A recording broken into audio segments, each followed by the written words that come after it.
Sa mga taga-ICI, tinulungan na namin kayo mag-imbestiga sa mga substandard na project ni Congressman Sandro Marcos sa 1st Congressional District ng Ilocos Norte. Sa Barangay Gabo, Lawak, Ilocos Norte, ilang buwan pa lang ang flood control sa Padsan River nasira agad.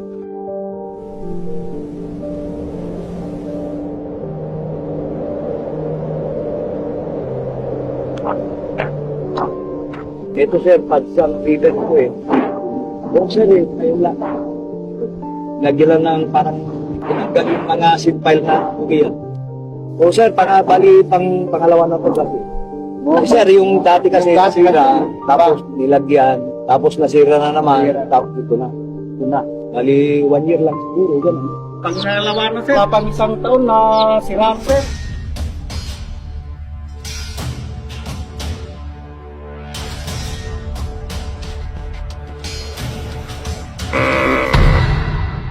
Sa Bulo River Poblacion, Municipality of Adams, ilang buwan pa lang nasira na ang revetment project. Sira kagad, kaya ngayon, another project na naman.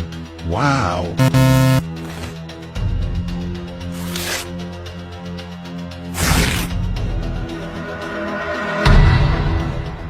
At sa Padsan River, sa Sarap, Ilocos Norte, bagong flood control, gumuho na.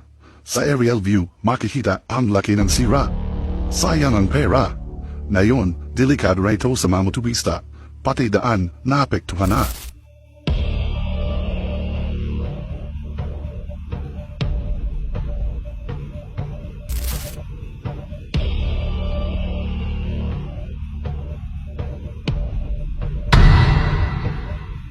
Oh, ayan na ICRE.